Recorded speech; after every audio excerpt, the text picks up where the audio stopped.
Hi everyone, welcome to Vaidiki Rajaram channel.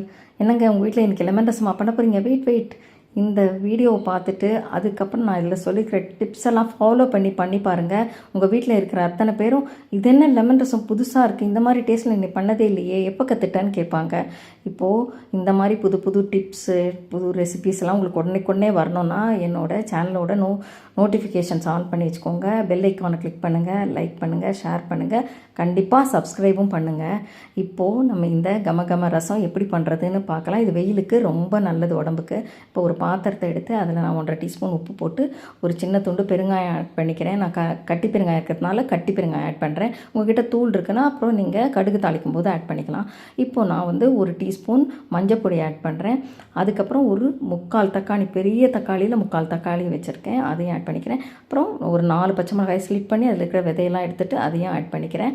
அப்புறம் இந்த தக்காளியை நல்லா இந்த மாதிரி ஸ்குவீஸ் பண்ணி அதில் இருக்கிற ஃப்ளெஷ்ஷு ஜூஸ் எல்லாம் அப்படியே இறங்குற மாதிரி போடணும். நீங்கள் கட் பண்ணி போட்டிங்கன்னா அந்த எசன்ஸ் இறங்காது, ரசம் அவ்வளோ டேஸ்ட்டாக இருக்காது. இப்படி பண்ணியிருந்தீங்கன்னா ரொம்ப டேஸ்ட்டாக இருக்கும். இது ஒரு டிப்ஸு. இப்போது ஒரு 1.5 டம்ளர் தண்ணி விட்டுருக்கேன்.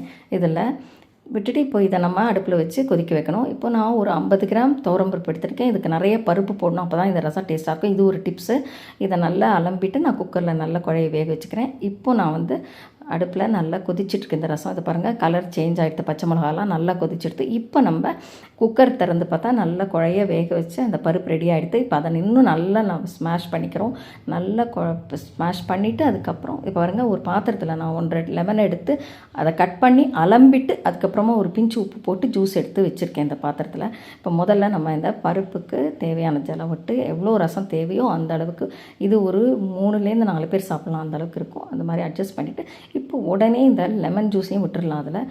இதுக்கப்புறம் நான் இது இன்னொரு டிப்ஸு, ஒரு தக்காளியை ஃப்ரெஷ்ஷாக அப்படியே ஸ்மாஷ் பண்ணி திருப்பியும் ஆட் பண்ணிக்கிறேன்.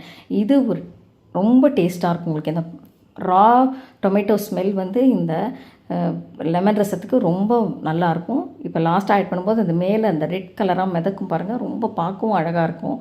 அதுக்கப்புறமா நம்ம லாஸ்ட்டாக இந்த இழுப்புக்கரண்டி வச்சு ஒரு டீஸ்பூன் எண்ணெய் விட்டு கடுகு தாளிச்சிடுறேன். இந்த சமயத்தில் நீங்கள் பெருங்காயத்தூள் இருந்தால் அதையும் சேர்த்து ஆட் பண்ணிக்கோங்க.